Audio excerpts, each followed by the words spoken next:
New technology in the Bernalillo County DA's office is helping them respond to domestic violence victims faster. Within minutes of a police report being filed, an automated text message is sent to the victim's phone, taking them to a new website where the victim can sign up for text messages with a prosecutor or schedule an appointment to meet with a victim's advocate. Kristen.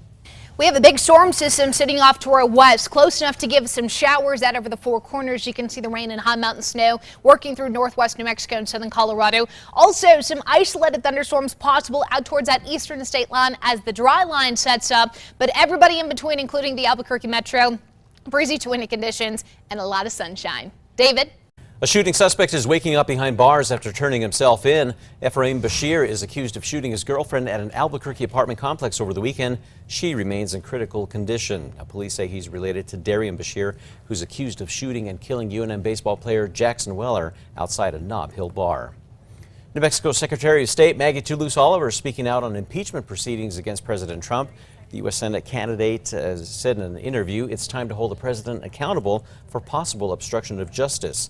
She's also citing there's more than enough evidence to move forward.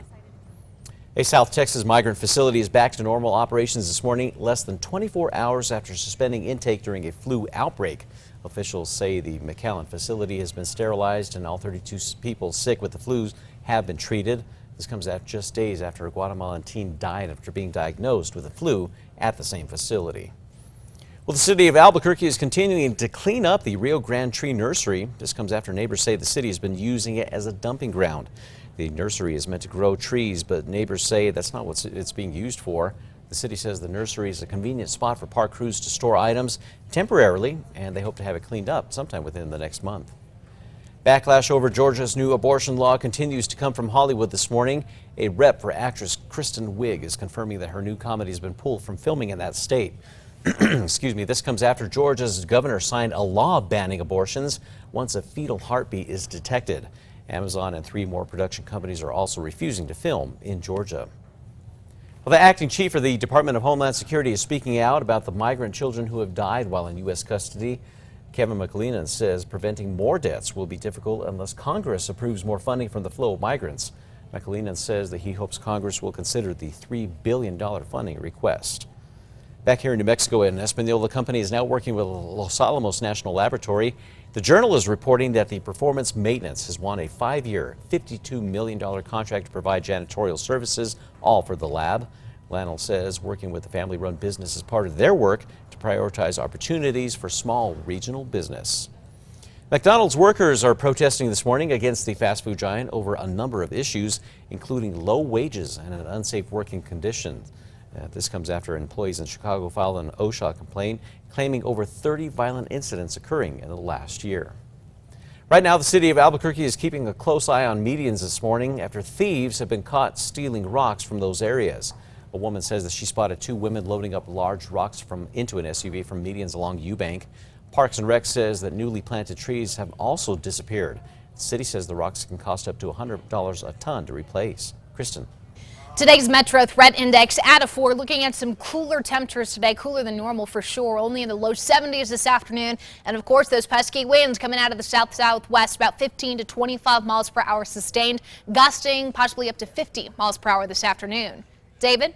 Happening today, city officials are encouraging families to ditch the ditch by giving away free swim passes for kids under 17.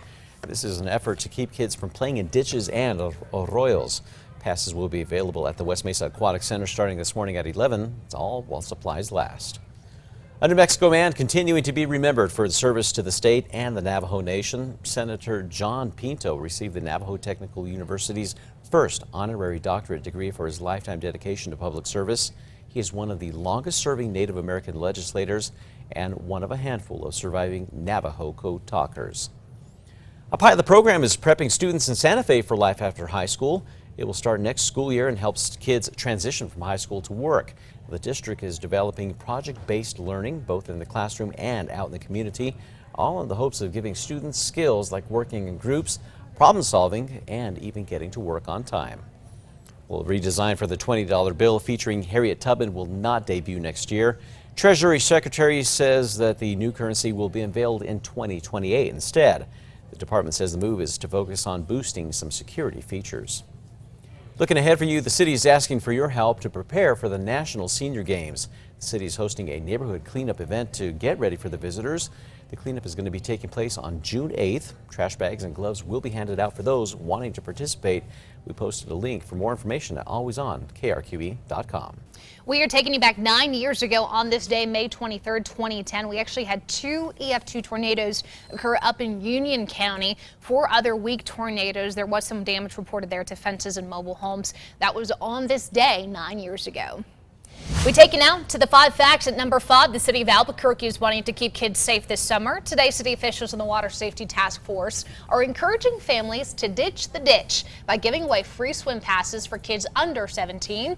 They hope the promotion will provide a safe option for swimming and playing out of the ditches and arroyos.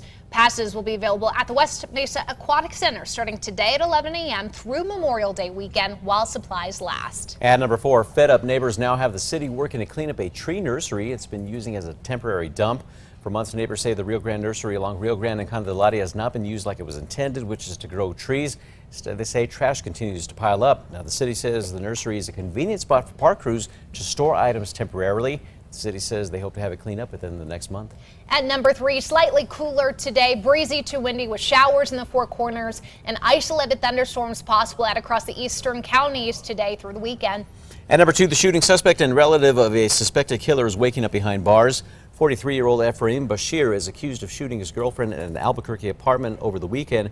She remains in critical condition. Bashir turned himself in Tuesday night. Police tell us that he is related to Darian Bashir, who's accused of shooting and killing UNM baseball player Jackson Weller in Nob Hill. And at number 1, domestic violence victims are hearing from the district attorney's office a whole lot faster now. It's all thanks to some new technology. The new process starts with an automated text which directs victims of domestic violence to a new website and a chance to speak with a prosecutor. Victims can then set up an appointment to speak with victims' advocates before the new system launched. Some domestic violence victims would have to wait for 2 to 5 months before hearing from a prosecutor. The DA's office says they've now been able to contact more than 400 victims.